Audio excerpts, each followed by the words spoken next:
Espíritu Santo. Amén. Señor Jesús, sabemos que estás aquí con nosotros, porque no nos mueve otra finalidad más que estar contigo, escuchar tu palabra, tu doctrina. También nosotros queremos ser como aquellas personas que se fascinaban escuchándote, y como aquellos guardias a quienes mandaron a aprenderte, pero no pudieron hacerlo porque se quedaron embelesados con tu palabra. Que también nosotros gustemos, saboreemos y pongamos en práctica tus enseñanzas. En el nombre del Padre, y del Hijo, y del Espíritu Santo. Amén. Bien, pues seguimos con este magnífico, extraordinario y hermosísimo tema de la Eucaristía. El tercero de los sacramentos que estamos viendo es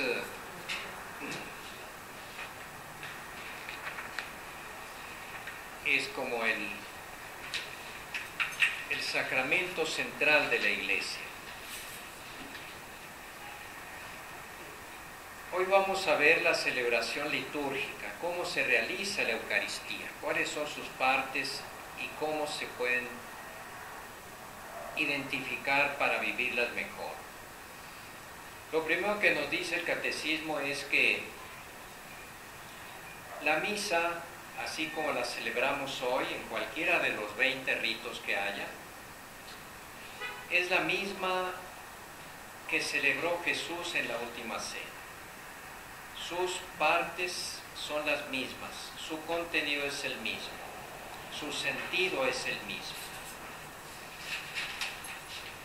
El número 1345 nos da el conocido testimonio, un gran testimonio del siglo II, que debemos a San Justino. San Justino era un filósofo pagano que se hizo católico y finalmente murió martirizado. Y él, en una apología o defensa del cristianismo que dirigió al emperador pagano Antonino Pío, y que escribió más o menos hacia el año 155, fíjense, 155, o sea, es un testimonio muy antiguo, muy cercano a la vida de los apóstoles y a la vida de Cristo. Nos describe cómo celebraban la misa entonces, en el siglo II, Tome nota de eso, porque vamos a ver cómo hoy, con ciertos aspectos que se le añaden, que se le quitan, que cambian de un rito a otro, lo esencial se mantiene igual. Dice así literalmente San Justino Mártir: el día que se llama del sol, tiene lugar la reunión en un mismo sitio de todos los que habitan en la ciudad o en el campo. O sea, el día del sol, el domingo. Todavía en inglés se llama el día del sol, domingo. Nosotros le llamamos domingo porque es el día del Señor. El día del sol así le llaman los paganos, pero es el domingo. El día del sol, o sea, el domingo, nos reunimos los cristianos. ¿Qué hacen ahí en esa reunión? Se leen las memorias de los apóstoles y los escritos de los profetas. Aquí tenemos la primera parte esencial de la misa, la liturgia de la palabra. Claro, antes hay ritos de introducción, de preparación, de arrepentimiento de los pecados, de disposición para celebrar la misa. Pero la primera gran parte es la escucha de la palabra de Dios. Nos reunimos para leer las memorias de los apóstoles, o sea, sus evangelios, los evangelios y sus cartas, y los profetas, o sea, el Antiguo Testamento. Cuando el lector ha terminado, el que preside toma la palabra para incitar y exhortar a la imitación de tan bellas cosas. Luego nos levantamos todos juntos y oramos por nosotros y por todos los demás, donde quiera que estén, a fin de que seamos hallados justos en nuestra vida y nuestras acciones, y seamos fieles a los mandamientos para alcanzar así la salvación eterna. Cuando termina esta oración nos besamos unos a otros. Luego se lleva al que preside a los hermanos, se le lleva pan y una copa de agua y vino mezclados. El presidente los toma y eleva alabanza y gloria al Padre del universo por el nombre del Hijo y del Espíritu Santo, y da gracias. Dar gracias en griego se dice Eucaristía, la Eucaristía, acción de gracias. Por eso se llama Eucaristía. Da gracias largamente porque hayamos sido juzgados dignos de estos dones. Cuando terminan las oraciones y las acciones de gracias, todo el pueblo presente pronuncia una aclamación diciendo amén. Cuando el que preside ha hecho la acción de gracias y el pueblo le ha respondido, los que entre nosotros se llaman diáconos, distribuyen a todos los que están presentes pan y vino y agua eucaristizados y las llevan también a los ausentes. San Justino en su libro Apología. Vamos a ver pues otra vez. Aquí vemos dos grandes partes de la misa como se celebraba en el siglo II. La liturgia de la palabra y la liturgia de la Eucaristía.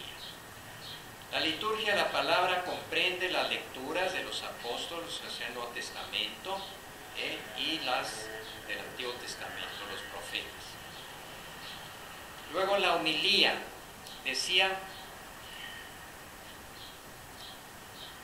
cuando el lector ha terminado, el que preside toma la palabra, ¿verdad?, para animar y exhortar a la imitación de tan bellas cosas, o sea, la homilía.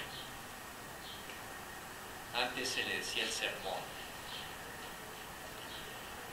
Y luego viene la oración universal que hacemos en las misas. Aquí decía,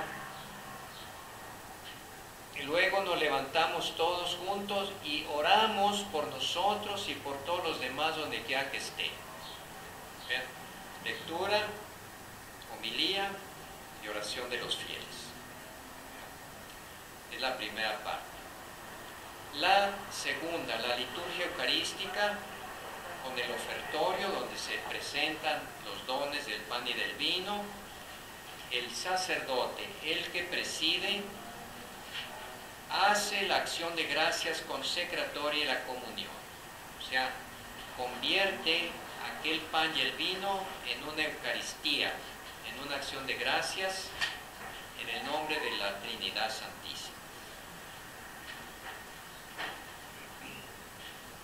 De manera que liturgia de la palabra y liturgia eucarística constituyen juntas un solo acto de culto. Es la mesa preparada de nuestro alimento, Cristo que se da como palabra y se da como pan, como comida. He aquí el mismo dinamismo del banquete pascual de Jesús resucitado con sus discípulos. Hay pasajes donde dicen lo reconocieron al partir el pan. ¿Qué quiere decir? Que ellos ya están habituados a celebrar la Eucaristía y entonces Jesús resucitado hace lo mismo que hizo en la última cena, por ejemplo con los discípulos de Maús. Durante el camino les fue explicando las Escrituras. Y luego llegan a la casa, se sientan, parte el pan y en ese partir el pan dicen, ah, es el Señor. ¿Cómo no nos habíamos dado cuenta? Uno dirá, pues qué raro que no se han dado cuenta, si estuvo hablando durante una hora que duraría el caminar allí de Jerusalén a Emaús, pero decíamos que es Cristo resucitado, algo tiene de especial, algo misterioso, se le ve pero no se le ve, no se le reconoce bien, como María Magdalena cuando lo confundió con el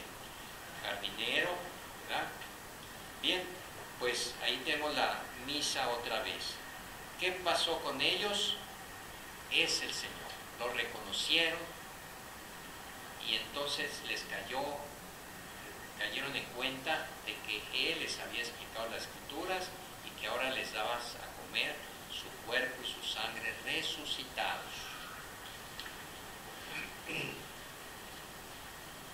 Entonces, primero, reunirse. Ya el solo reunirse indica la dimensión comunitaria de la iglesia. Hay gente que dice, no, yo para qué voy a misa, yo adoro a Dios como yo quiero, no necesito juntarme con los demás, pero la reunión, la comunicación, la comunión, la comunidad son esenciales en la vida cristiana, ¿verdad? Reunirse. No es lo mismo alabar a Dios uno solo, que también lo puede hacer, sino todos juntos. La liturgia y la palabra, ya lo dijimos. Y luego la presentación de ofrendas, el ofertorio, como se da también en nuestras misas. Luego, desde el principio, junto con el pan y el vino para la Eucaristía, los cristianos presentan también sus dones para compartirlos con los que tienen necesidad. La colecta. La colecta que viene a sostener los gastos de la liturgia y de los ministros y también para ayudar a los pobres.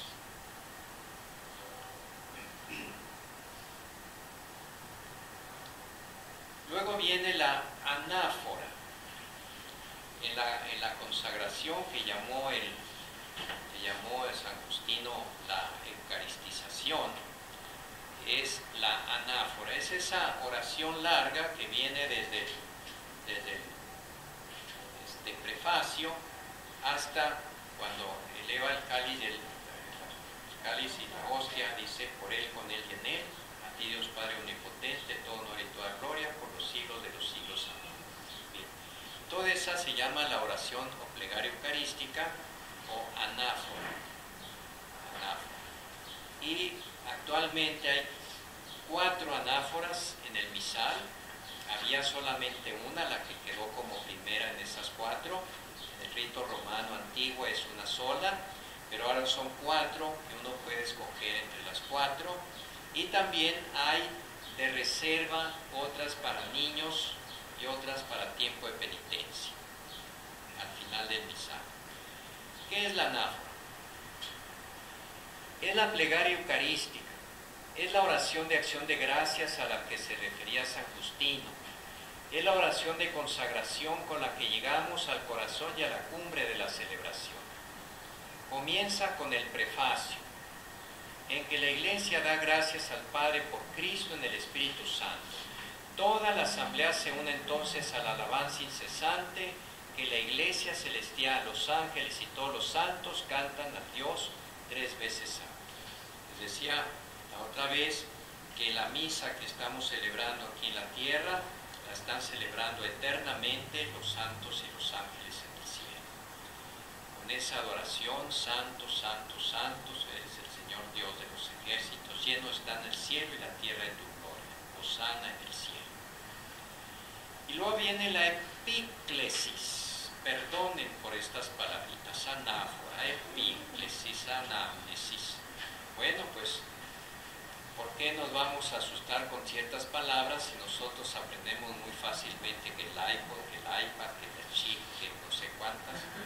Eso sí lo aprendemos luego y todo el mundo lo usa y no sabemos ya porque nos dicen alguna palabra técnica dentro de nuestra fe, del catecismo, ya no venga con palabras de domingo.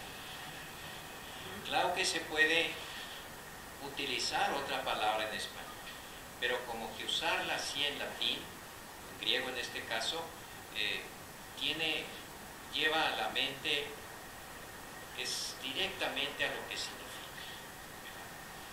La epíclesis es la oración que hace el celebrante, el presidente de la asamblea, sobre las ofrendas, invocando al Espíritu Santo para que se conviertan en el cuerpo y la sangre del Señor.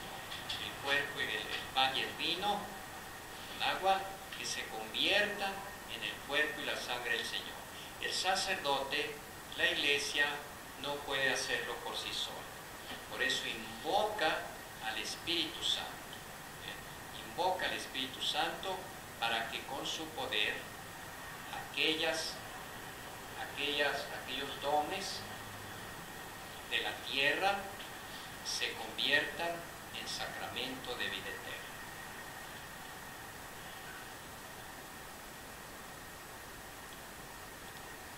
Y luego viene el relato de la institución.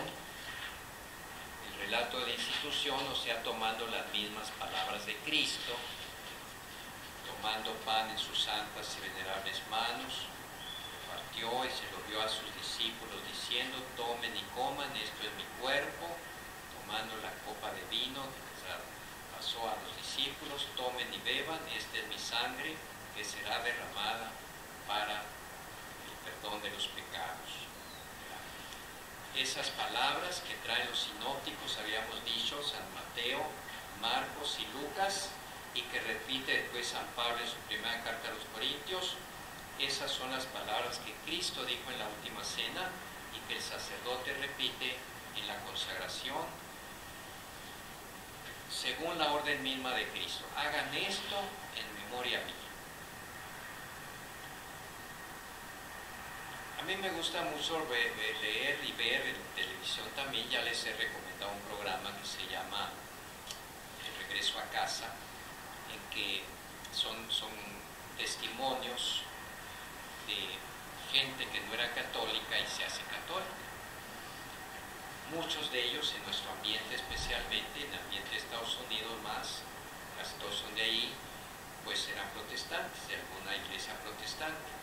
Y una de las cosas que más les atrajo finalmente a la iglesia fue la Eucaristía. Y dentro de la Eucaristía, la presencia real de Cristo en la Eucaristía. Si ustedes van a un templo de nuestros hermanos separados, es un salón de la palabra. Eso se usa mucho, la palabra de Dios, y sobre todo los sermones son larguísimos, pero como que algo falta. La Iglesia Católica siempre ha sostenido desde el principio que las palabras que dijo Cristo allí en la Eucaristía hay que tomarlas en sentido literal, siempre tener en cuenta que es en forma de un sacramento, o sea, de un signo. A través del signo del pan y del vino está realmente presente Cristo. Me encontré este librito que les recomiendo mucho para los que quieran profundizar, ya que estamos en esta segunda parte que es los sacramentos, y así se llama, los sacramentos en la vida cristiana. Es de un padre dominico francés que se llama Philippon. Los sacramentos en la vida cristiana, 7 canales que transmiten la salvación de Cristo. Y cada sacramento está desarrollado con una profundidad y al mismo tiempo una claridad extraordinaria. Aquí aprende uno a amar el bautismo, aprende uno a amar cada sacramento y especialmente aprende uno a amar la Eucaristía. Por ejemplo, en la Eucaristía, el tema de la Eucaristía, capítulo 3, que titula Nuestra transformación en Cristo, comienza con la presencia real de Cristo en la Eucaristía.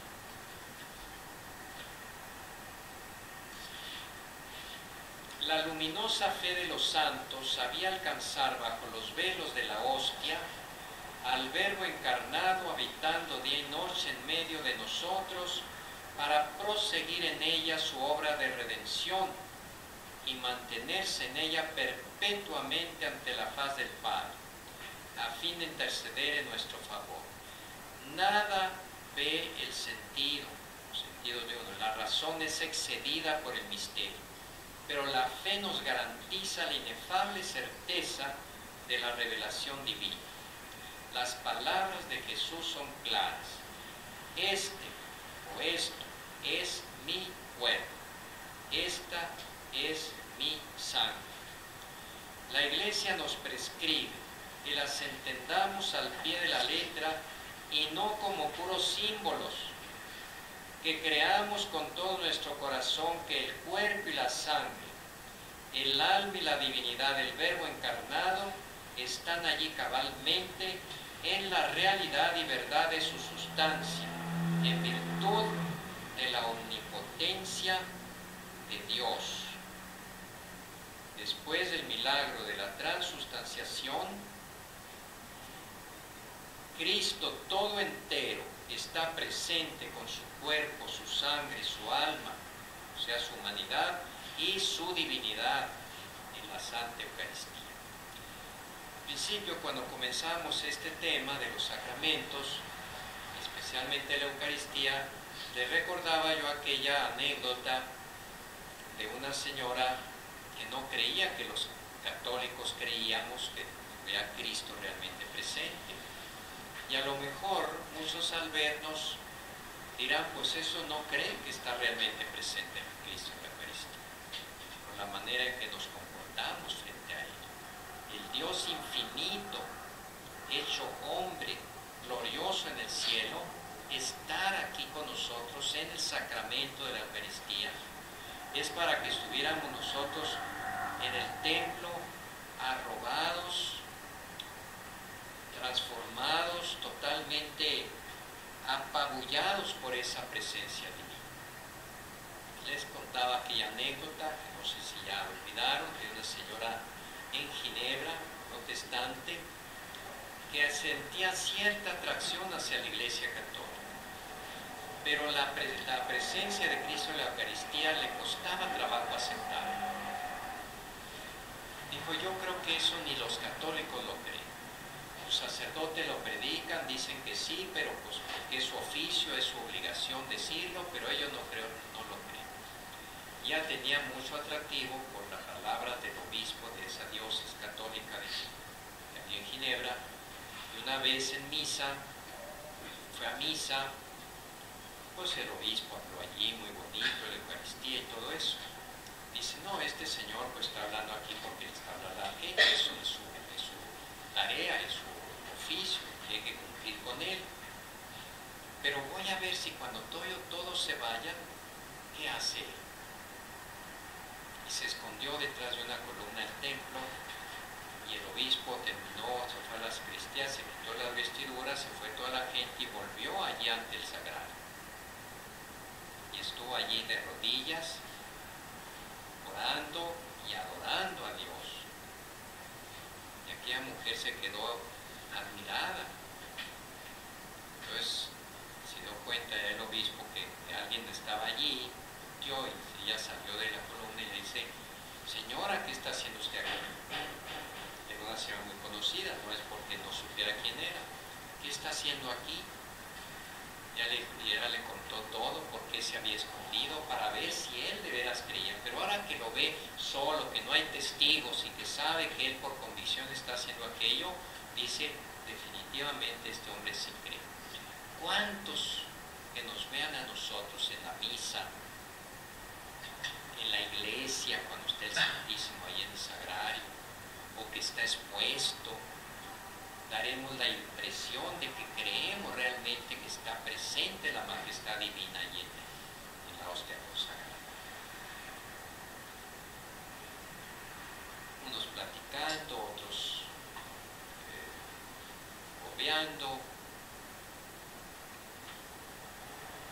No hay que exagerar. Yo creo que la mayor parte de la gente que va y que está en la misa y que está en la consagración, se arrodilla, adora, pero ese sentido de adoración a la Eucaristía tenemos que recuperarlo más. Hay obras, organizaciones especialmente dedicadas a la adoración de la Eucaristía, órdenes religiosas, los adoradores, o sea, la adoración nocturna, que era de hombres, ahora también es de mujeres. Las fiestas como la del Corpus Christi, que ya viene, vez al otro. Precisamente se hizo esta fiesta para recalcar la presencia de Cristo en la Eucaristía. Entonces, a veces, como les he dicho, uno vive la vida un poco por encimita. No se pone a profundizar a fondo en lo que uno cree, cuáles son sus convicciones. Yo creo que respecto al Señor, a la fe, a la presencia de Cristo, a la celebración eucarística, debemos ser muy conscientes. Entonces es la epíclesis y la consagración. Luego viene enseguida la anamnesis. Yo voy a traer mi sala y se me olvidó para leer la anamnesis. ¿Tú traes ahí? Yo lo traigo. Bueno, a ver, préstame. Decirle cuál es la epíclesis y cuál es la anamnesis.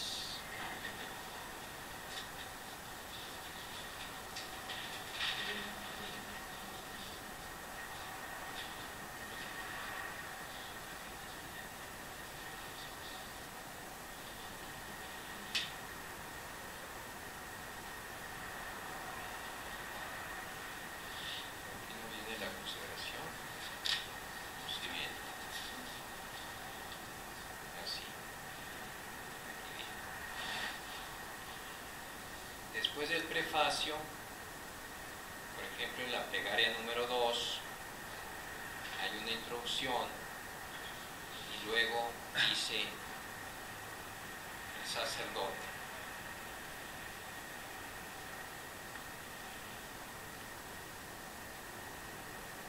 Santo eres en verdad, Señor, fuente de toda santidad.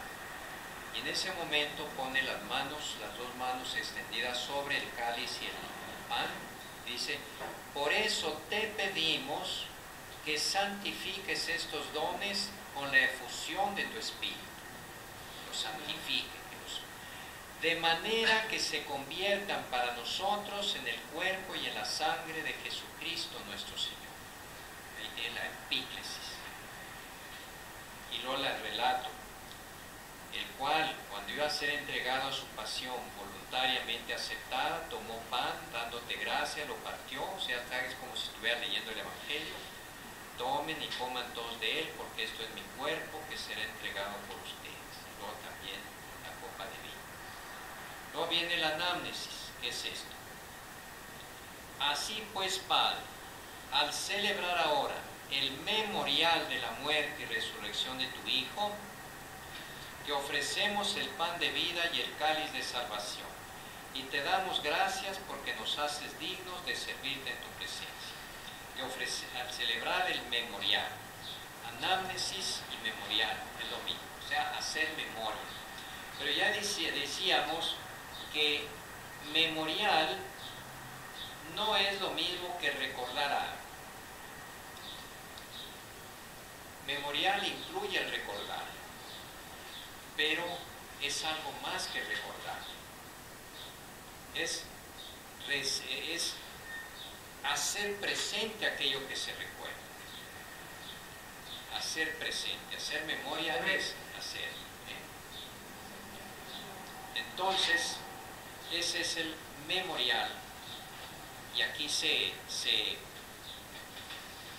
expresa claramente que estamos celebrando el memorial. O sea, que Cristo se hace presente nuevamente a través de las especies eucarísticas en esta celebración.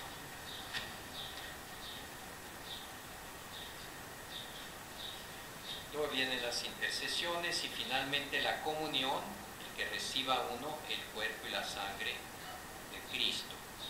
El cuerpo y la sangre se reciben ya sea que uno nada más reciba la hostia o que reciba la hostia con el vino consagrado, de todo modo se recibe a Cristo entero. Pues porque este pan, dice San Justino, y este vino han sido, según la expresión antigua, eucaristizados.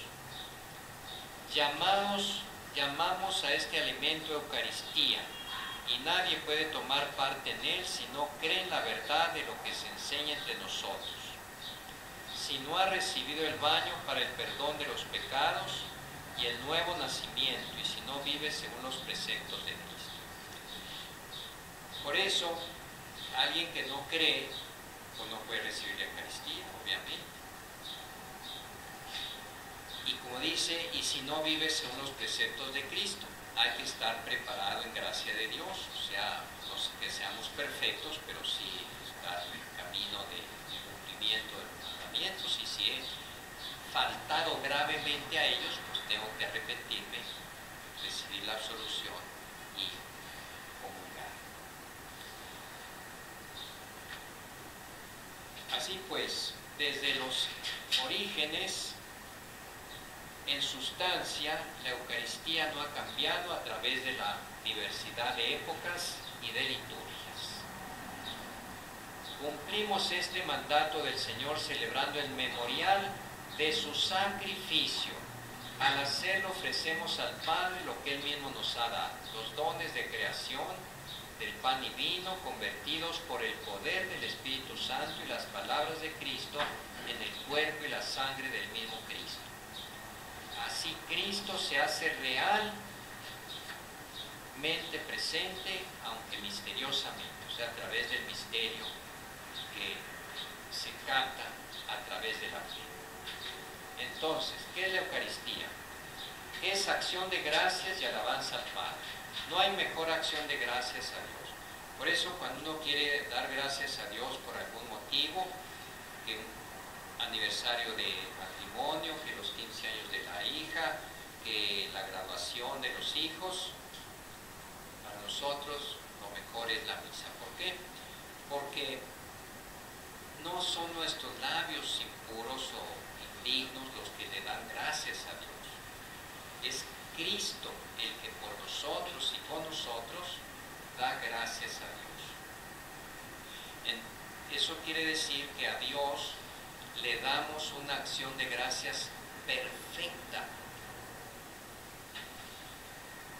En otras palabras, que le pagamos totalmente lo que le debemos. Porque a cambio de lo que nos ha dado, le ofrecemos a su Hijo Jesucristo. Vean por qué la misa es la mejor acción de gracias y la mejor alabanza. Porque no somos nosotros, es Cristo el que se ofrece como acción de gracias y como alabanza. Como memorial del sacrificio de Cristo y de su cuerpo. La misa es el sacrificio de Cristo en la cruz, el mismo sacrificio con todo su valor y con todo su poder. Por eso, nosotros, al celebrar la misa, no tenemos que envidiar a los que estaban allá en el momento del sacrificio de Cristo, porque el mismo Cristo se está haciendo presente con su sacrificio. Su sacrificio se prolonga a través de la historia y a través de en todas partes, como un sacrificio expandido, digamos.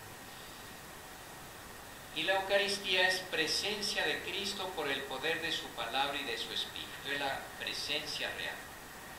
Entonces no olviden, es acción de gracias y alabanza perfecta, es el sacrificio de Cristo que se ofrece en forma de memorial y es la presencia real del mismo Cristo entre nosotros. Por el poder del Espíritu Santo.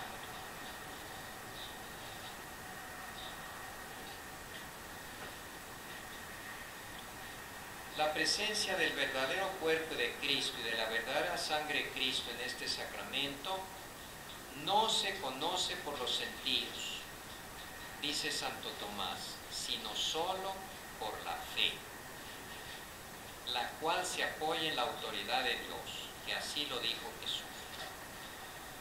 Decíamos que San Juan es el único que no trae el relato de la institución de la Eucaristía. Mateo, Marcos y Lucas y San Pablo sí lo traen, pero San Juan trae un complemento perfecto de ese relato, el capítulo 6 del Evangelio de San Juan, donde habla del pan de vida. yo soy el pan de la vida. El que me come vivirá por mí. Y la comida que yo les voy a dar es mi carne, para que el mundo tenga vida. El que no come mi carne y bebe mi sangre no tiene vida. La vida sobrenatural, la vida eterna, la vida de Dios en nosotros. Tendrá la vida esta natural que se la va a acabar. Pero esa vida, la única que satisface totalmente las ansias de vivir del ser humano, porque nunca se acaba, lleva una plenitud perfecta en el más allá, esa vida nos la da Cristo, que es la vida que Él tiene y nos la comparte. Por eso qué triste que cuantos incluso católicos pasen años enteros sin recibir la comunión. Y todavía cuando no se puede, bueno, pues no se puede, pero cuando se puede, nada más porque no hace el esfuerzo, porque no se prepara, porque no se confiesa. Qué tremendo es eso. Además, el tener que comulgar nos obliga pues a estar vigilantes sobre nuestra vida, a ver si por lo menos estamos cumpliendo lo esencial, si no estamos cayendo en cosas graves, ¿verdad? Entonces nos mantiene alertas, nos mantiene vigilantes sobre nuestra vida. Claro que el ser humano puede echar a perder todo. Puede uno llevar una doble vida, pero no es lo habitual, no es lo que usamos. La mayor parte, el 99% de las personas tratan de vivir esto sinceramente, como sé que lo viven ustedes mismos.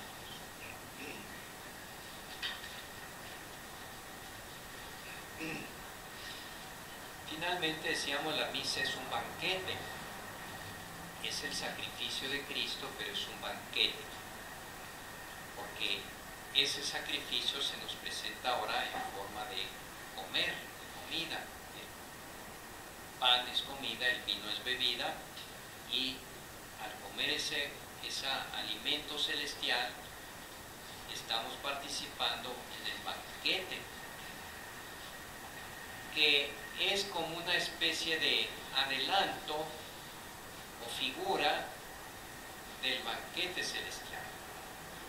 La Sagrada Escritura, al no tener palabras humanas con que representar el cielo, esa vida eterna con Dios, inefable, nadie ha podido describirla, pues dice, bueno, aquí en la tierra, ¿qué es lo que más nos gusta? ¿Qué cosas nos gustan mucho? Es un banquete, porque hay comida rica, hay fiesta, hay convivencia, se siente uno contento. El banquete es como el símbolo del estar contento. Entonces el cielo es un banquete. Ese banquete se representa aquí en la misma misa que ya nos anuncia el banquete del Rey. Tiene un sentido escatológico, o sea, hacia el más allá.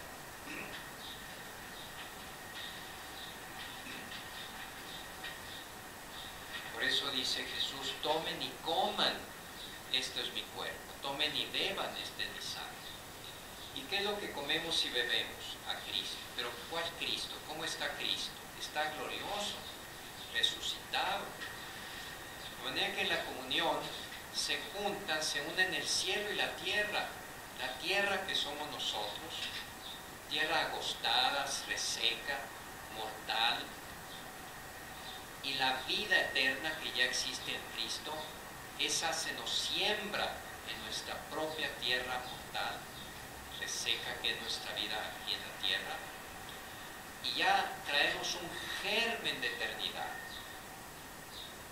Esa vida se va desarrollando, si es que respondemos a ella, se va desarrollando más y más, de manera que la muerte, cuando nos llega, no hace más que la transición entre esta vida con minúscula y aquella vida con mayúscula que ya teníamos desde ahora, por medio de la Eucaristía, por medio de la gracia de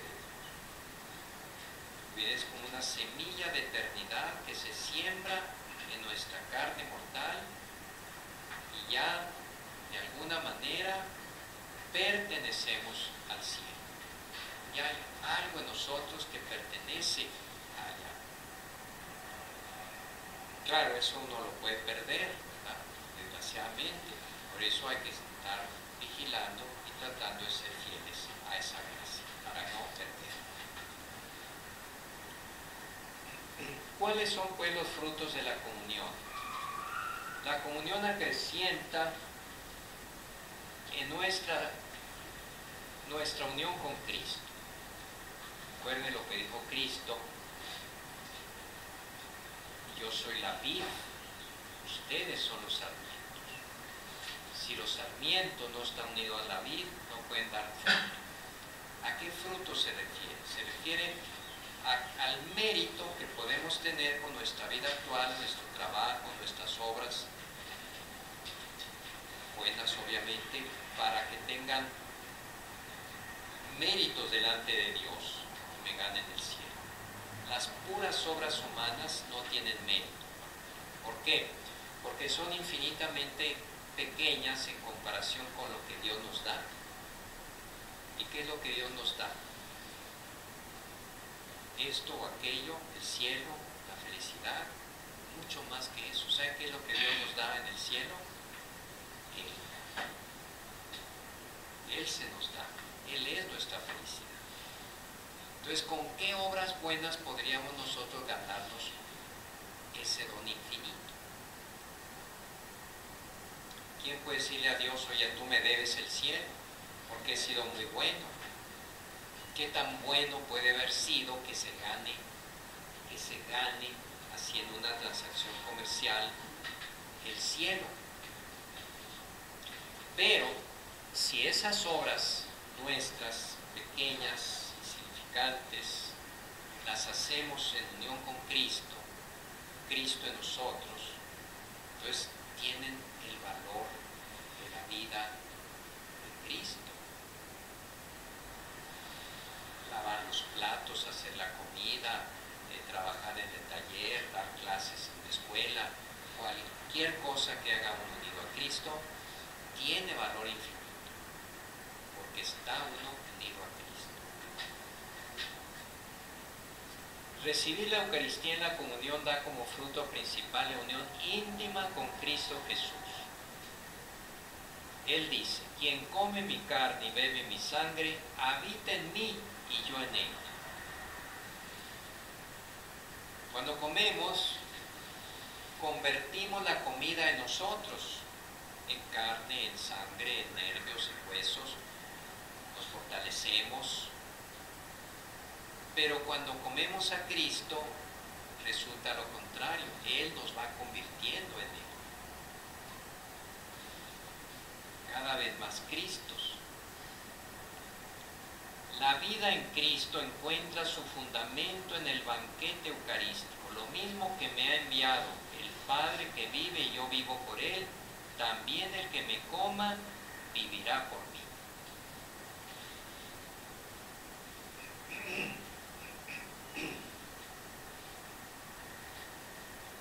Dice un antiguo texto siriaco, la liturgia siriaca o siria de Antioquía, que está emparentada con la liturgia maronita: cuando en las fiestas del Señor los fieles reciben el cuerpo del Hijo, proclaman unos a otros la buena nueva de que se dan las arras de la vida, o sea, la garantía. Como cuando el ángel dijo a María de Magdala: Cristo ha resucitado. He aquí que ahora también la vida y la resurrección son comunicadas a quien recibe a Cristo. Lo que el alimento material produce en nuestra vida corporal, fortaleza, agilidad, vida, conserva la vida, sino como nos morimos, la comunión lo realiza de manera admirable en nuestra vida espiritual.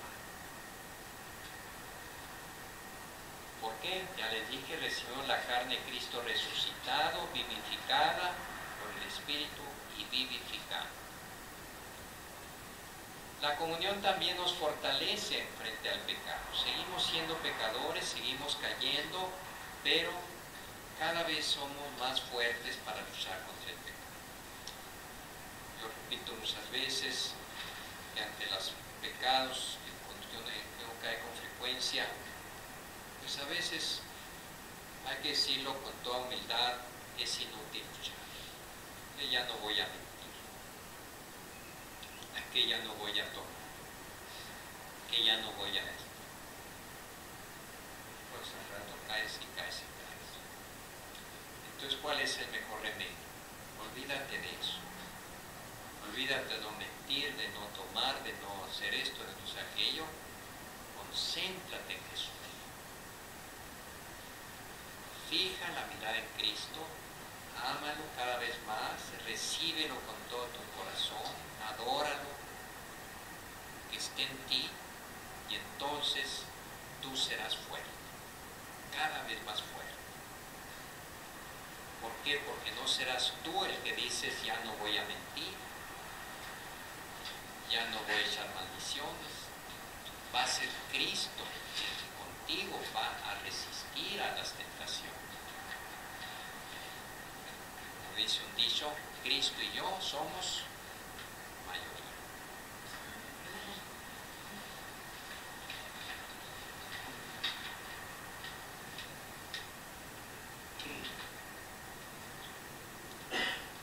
San Ambrosio dice, cada vez que lo recibimos anunciamos la muerte del Señor. Si anunciamos la muerte del Señor, anunciamos también el perdón de los pecados. Si cada vez que su sangre es derramada lo es para el perdón de los pecados, debo recibirle siempre para que siempre me perdone los pecados. Yo que peco siempre, debo tener siempre un remedio. Lo único que nos pide Cristo es que no seamos hipócritas y que no perseveremos voluntariamente en el pecado. O sea, que no finjamos ser buenos, sino que seamos humildes y reconozcamos nuestro pecado y nos arrepintamos. Y también que estamos en una condición o situación habitual de pecado,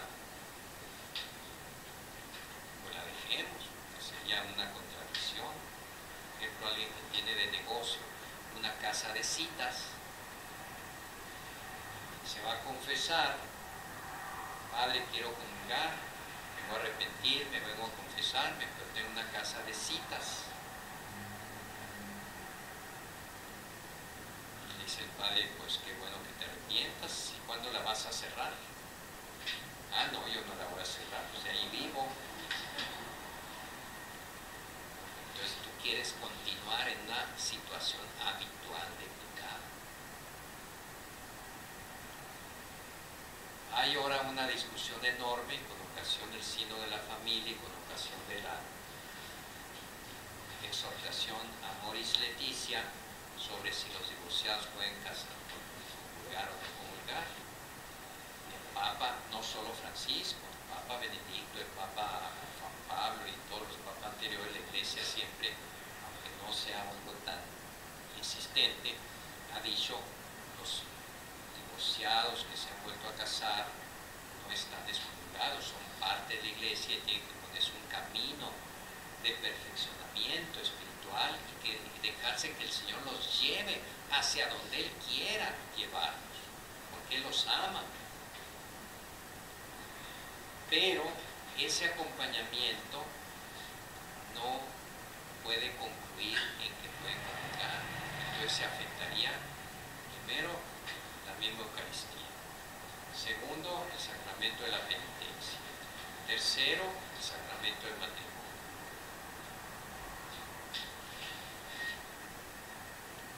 ¿Por qué la Eucaristía? Porque estoy recibiendo a Cristo en una situación que al menos objetivamente es irregular. Aunque muchas veces los divorciados a casar son más buenos y viven más su vida conyugal que muchos que están casados por la Iglesia y no viven, pueden vivir. Segundo, afecta el sacramento de la penitencia porque allí se uno a arrepentir y si tiene alguna cosa que dejar, tiene que dejarla. Sobre todo cuando es algo institucionalizado. Sí, yo pues sí, ya no voy a mentir, pero no vivo en una mentira. salen las mentiras, pero voy a tratar de no mentir. Bueno, tienes esa intención, sí, también tengo, bueno, pues te perdono. Pero, como el de la casa de citas, también que está en una situación de divorcio, ha vuelto a casar, pues está en una situación actual. Y finalmente el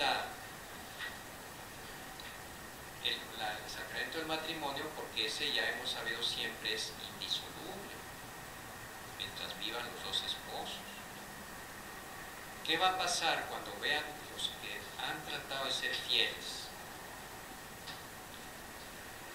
y que incluso tuvieron que divorciarse y no quieren casarse para seguir comulgando, y que ya todo el mundo comulga aunque esté divorciado y vuelto a casar? ¿Qué van a decir? Pues entonces, ¿para qué?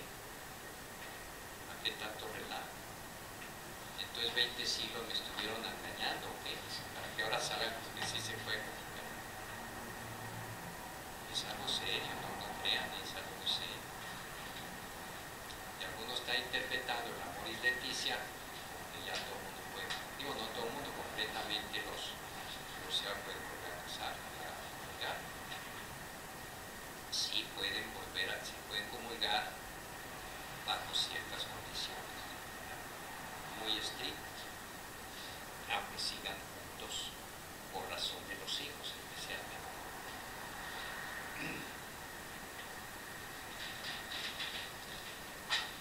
¿Qué más hace la Eucaristía en nosotros?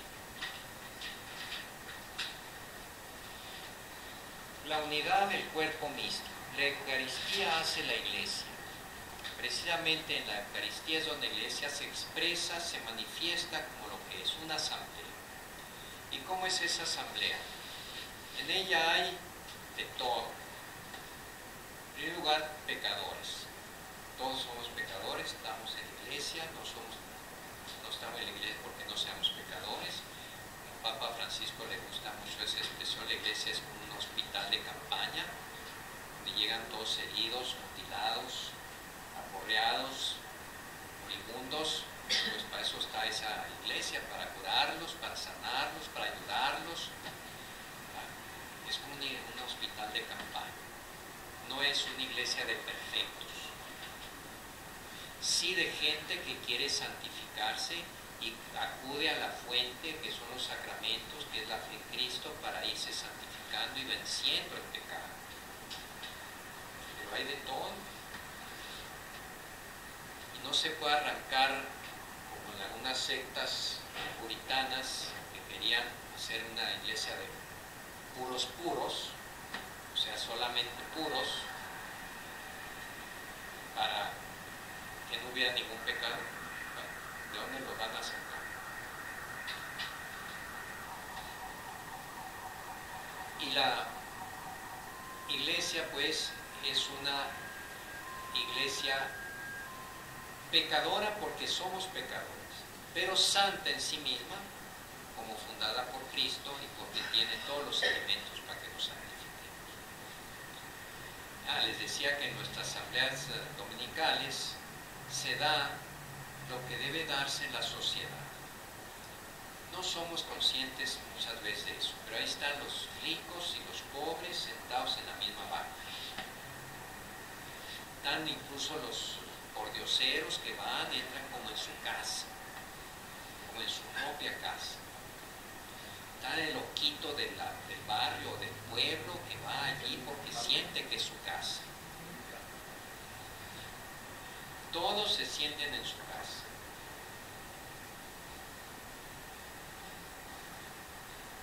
Y claro, al salir cada quien se va a su casa, y algunos se van a la calle y otros se van a una mansión. Ahí está lo malo.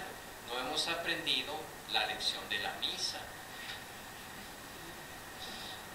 No es porque yo me lleve al pordiosero a mi casa, sino que porque debemos de luchar para que las condiciones de la sociedad sean como una réplica de lo que es la misa. Porque en la misa la iglesia se expresa como debe ser, un ideal, donde todos somos hermanos. Y donde se les pide a todos, y uno da, como la viuda aquella, una monedita, y otro da un billete. grano. No crean que muchos. Dicen que nomás las moneditas van a ir al cielo, nomás van a misa. Pero cada quien da según lo que ha recibido y según su propia generosidad. Entonces, la Eucaristía hace también la Iglesia, no en ese aspecto solamente así estructural, sino desde lo más profundo. Hay una imagen muy hermosa de un autor antiguo que decía que así como los granos de trigo antes estaban dispersos en los campos en diversas espigas y matas de trigo, son recogidos, amasados y formados en un solo pan, y ahí en ese pan están granos de trigo que están dispersos. Así es la Iglesia, gente dispersa en todas las razas y naciones, amasada con la sangre de Cristo, junto con el cuerpo de Cristo, se convierte en un solo pan. O lo que dice San Pablo: aun siendo muchos, un solo pan y un solo cuerpo somos, pues todos participamos de un solo pan. Y ahí cada quien discierne si puede comer de ese pan o no. No es que se le prohíba a alguien comer, si le ponen condiciones, pues, las que puso Jesús en la parábola, ir vestido con el vestido adecuado.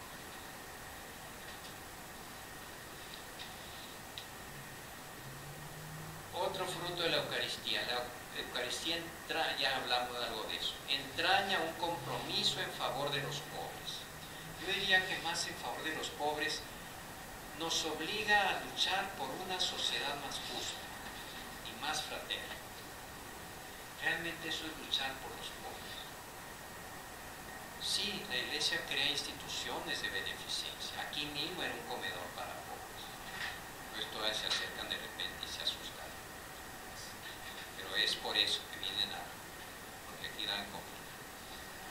Pero esa es una labor siempre necesaria, siempre será necesaria, darle de comer al indigente. Pero no debe la Iglesia quedarse en eso. Los cristianos debemos luchar por condiciones más justas, trabajo para todos, sueldos decorosos para todos, oportunidad de escuela, de salud para todos. Esa es la verdadera lucha en favor de los pobres, no darles comida y alguno cree que con eso resuelve el problema. Sí lo resuelve un problema particular, pero no social.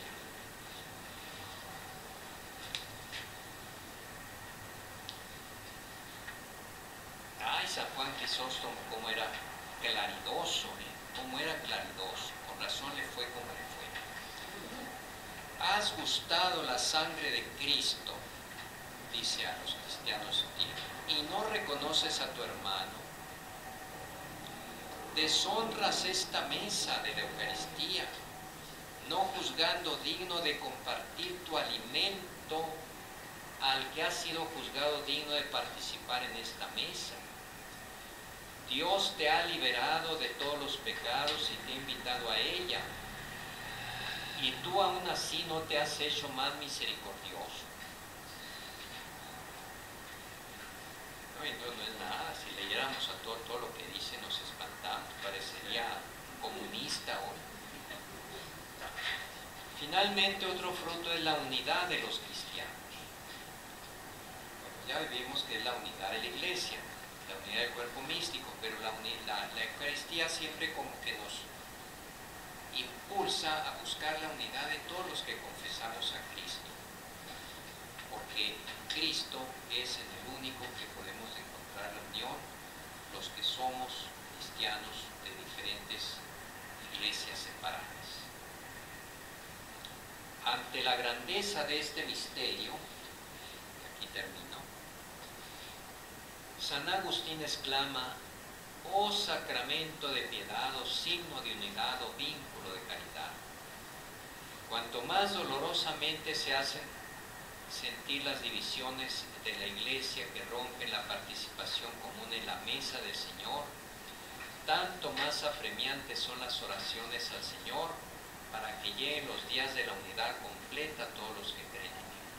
O sea, lo que nos debe doler siempre mucho es que no todos podamos compartir la mesa del Señor, porque unos van a otras iglesias y no reciben